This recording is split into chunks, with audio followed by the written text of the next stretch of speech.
Өткенде карантин кезінде ауыл жаққа барып қайттым. Ауыл жақта уже бизнесменнің көзқарасымен қарадым да.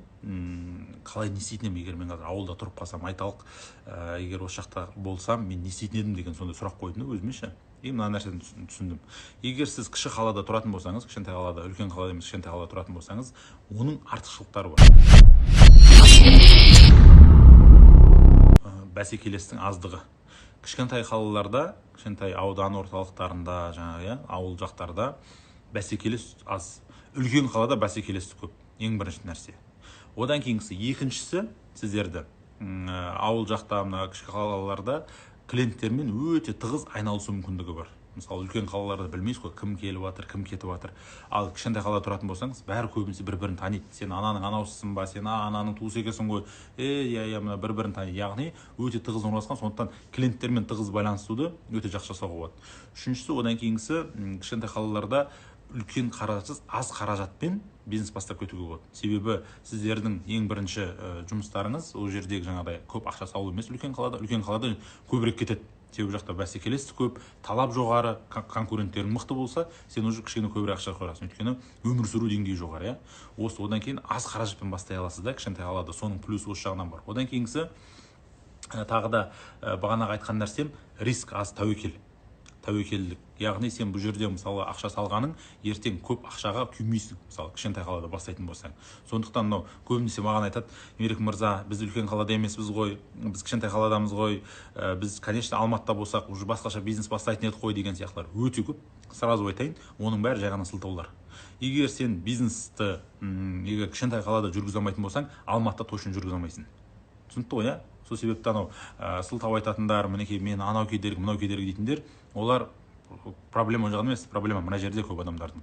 Яғни мына ойларында қорқыныш өте көп, сондықтан бизнестерін ашамайды, достар. Ең бірінші біз бизнес ашудағы мақсатымызды түсініп алайық. Сен бизнес ашу барысында кез келген адамның бірінші мақсаты ол ақша табу. Яғни сен ақша табысыңды көбейту арқылы армандаған өміріңе қол жеткізу. Дұрыс қой? Сен мысалы ертең ақша не үшін табасың? Балалардың жағдайын жақсарту үшін, ата-анаңды шетелге жіберу ме, мысалы, соларға бір әйтеуір жағдай жасап беру үшін, үй алу үшін, жақсы көлік міну үшін, мысалы, жақсы киім кию үшін. Осылардың барлығы, яғни сені сол үшін ақша табасың. Тек қана ақша табудың өзі қызық емес, бірақ оның артында тұрған бір нәрсе бар, мақсат бар, нақты. Біз соны дұрыс түсініп алуымыз керек, не үшін ақша тапқымыз келеді. Содан кейін енді ары қарай бизнеске көше бастаймыз. Сол себепті бизнестегі ең алғашқы қадамдардың бірі, сен ақша табуды үйрену керексің. Мысалы, не үшін адамдардың барлығы бизнеске ұмтылады? Себебі көбісінің ойында бизнес ақша көп табуға мүмкіндік беретін салалардың бірі. Мойындау керек, жақсы. Бірақ екінші жағынан мойындау керек. Көп ақша табуға болады, және көп ақша жоғалтуға болады бизнесте. Сол үшін бұл жаққа көбісі келе бермейді. Айталық, сен жай ғана қызметкер болатын болсаң бір компанияда, сенде ол кезде уже көп ақша табуда мүмкіндігің аз. Не үшін? Өйткені компанияның бір патологы бар. Компания айтады: міне біздің компанияда максимум патолог 300 мың, 500 мың теңге. Қанша жерден сен ол жерден мықты жұмыс жаса, сен ол жерден басқа жұмыс жаса, сен көп таба алмайсың. Ал бизнесте шек жоқ. Сол себепті көбісі бизнеске ұмтылады. Одан кейінгісі, адамдардың тағы қалайтыны, не үшін бизнес қалайды? Себебі менікі деп ойлайды. Яғни ол менікі ертең мен оны өзімдікіне қарам. Біз білеміз, адам өзінікі болған кезде ол мүлдем басқаша жұмыс жасайды. Бірақ түсіну керек та, ол жерде де сен көп ақша табатын болғандықтан көп ақша жоғалтуың да мүмкін. Осы жердегі нәрсені бізде көбінесе ескере бермейді, мысалы.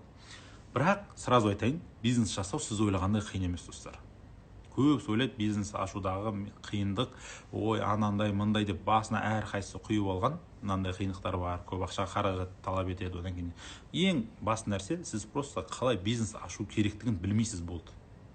Мынада, мен білмеймін, бірінші нәрсе мойындау. Мен бизнес ашуды білмеймін, сондықтан менің жұмысым, мен соны мойындағаннан бастап не істейсің? Сен оның шешімін іздейсің. Ал енді қалай ашуы үйренуге болады? Осы жолда бағанағы сияқты. Ең бірінші, сіздер, мысалы, айтып отырмын ғой, бизнес ашқан кезде кедергілермен жұмыс жасау көп болады, бастағы. Не үшін аша алмаймын, не үшін жаңағыдай ақша керек маған, одан кейін жаңағыдай маған бір әйтеуір мынандай болса ғой, бір ағам болса ғой, жол көрсететін болса. Маңызды нәрсе олар емес, достар. Ең маңызды нәрсе, мен айтудан да жалықпаймын ол нәрсе бойынша, сізге қасыңызда орта болу керек. Орта, яғни сізбен бірге бизнес ашуға ұмтылатын орта.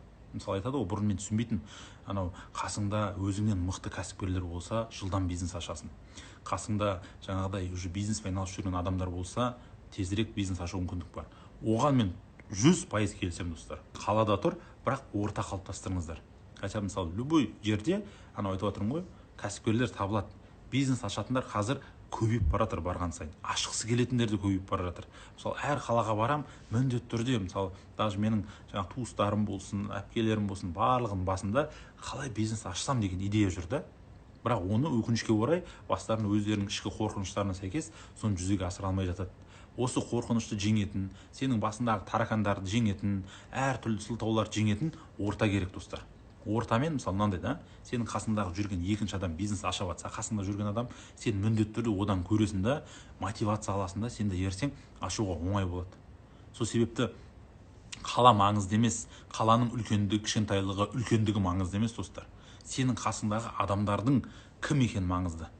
Көбінесе мысалы мен қараймын да, мына үлкен кәсіпкерлерді, жаңағы осы салада жұмыс жасап жүрген, бизнес саласында жүрген кәсіпкерлердің көбісінің бірінші нәрсесі қасында қолдайтын адамдардың болғаны.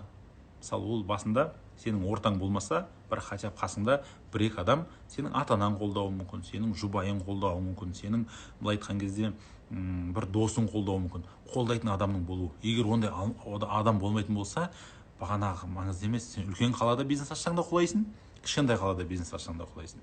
Сондықтан ең бірінші нәрсе достар, қасымызда бір орта жинауымыз керек. Егер ортаны сондай 2-3 адамнан болсын жиналып алатын болсақ, онда бізге бизнес ашу оңай болады. Олардан бір-бірімізбен үйренеміз. Себебі бәрін біліп туылатын, аспаннан салбырап түсетін адам болмайды. Сіздердің қазіргі көріп жүрген кәсіпкерлер Қуаныш Шонбай болсын, Сырымбек Тау болсын, Марғұлан Сейсенбай болсын, ешқайсысы бизнесті анау білетін болып туылған жоқ қой достар. Дұрыс па? Ешқайсысы білетін болып. Тек қана не істеді? Практика жүзінде көре берді. Бұрын мысалы айтамын да, мен екі түрлі кәсіпкерлер болады.